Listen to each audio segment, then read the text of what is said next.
You know, I don't get the way BANCHOU trying to design the law accurate units because many of them are very underwhelming for its significance to the plot. Like Fire Gregalist was for a standard of Regalist piece kinda underwhelming, and then we are getting another very law heavy unit, and that is Chronoscommand, who does have a record of essentially having a shit effect.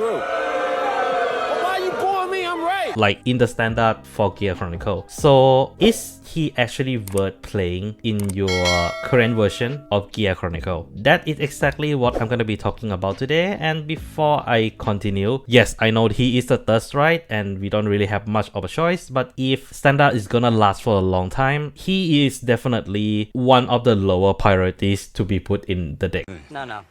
He's got a point. So before we talk about Chronoscommand, I think it is important to talk about what, in my opinion, kind of ruining Dark State as a nation in general, and that is Gear Chronicle. Why I have such a strong negative stigma toward Gear Chronicle? The easiest way to put it is that it is as if BANCHOU making that particular clan to be in that nation for the sake of plot and forget about everything else there. You see, in Dark Zone or Dark States, a lot of the clan in those nations generally fall into a combo based kind of playstyle where they have a very high risk, high reward kind of playstyle. Spy Brother has a lot of burst power but low defense and use a lot of souls in general. Pale Moon does use a lot of soul to swap into multiple attack, and Dark's Irregular just charge the soul like no tomorrow to have a very strong clap off. Gear Chronicle doesn't really fit in any of this kind of combo, as the deck main mechanic Time Leap and Spinning is not exactly a combo kind of thing. Yes, the deck do have some card that does combo well with one another, but the bar for those combo is so low that designing a card to play around those low bars are just really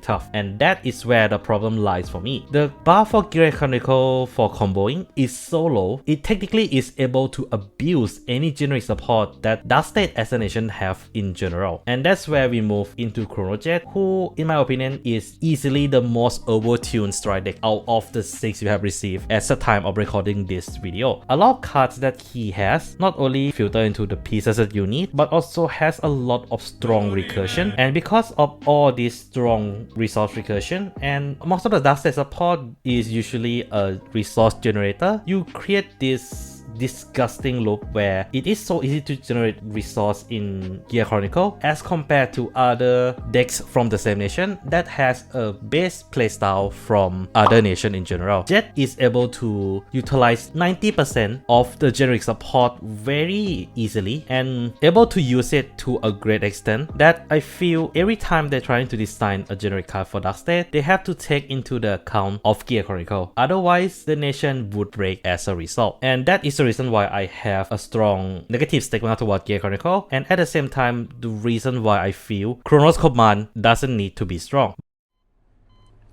Why? But what exactly is the effect of Chronoscommand to begin with? Well, let's look into our D-standard version of this strike. International... what the fuck? Something's not right here. Interdimensional Dragon, Chronoscommand Dragon. This unit has only one skill, aside from the strike, where Generation Break 3, once per turn, Counterblast 1, your opponent put all of their rear guards on their bottom of the deck in any order. Choose one of your rear guard and it gets, at the end of the battle, this unit attack. Put this unit on the bottom of the deck, search your deck for up to 1 unit card with grade +1 from this card, call it to rear guard circle, and this unit get additional 5k until end of turn for each face up Chronoscommand Dragon in your G zone. Shuffle the deck until the end of turn. Yeah, the skill, in all fairness, this version of Chronoscommand, in my opinion, is the strongest version of Chronoscommand out of the 3 we have seen so far, but that doesn't make it any less mid per se. The reason behind this is because of the fact that the main purpose of this card existence is that it is a one button board wipe for Gear Chronicle, on top of being a fodder target for Fate Rider Dragon, as this card does have a few weaknesses. For one, it requires Counterblast, a resource that I would say Gear Chronicle doesn't really have a lot to begin with, even if you're trying to run the generic Countercharger, and unfortunately most of the Countercharger in Dark States are not compatible with Chronojet, thank god. And of course the PR. And secondly, its playstyle does play a little bit differently from other strike that you do need a little bit of time to get used to its playstyle, because this unit does require you to have one Rayguard on the field to actually has a full effect. Not for the plus 5k power skill, but for the superior cost skill. And I'll have to admit, this skill is really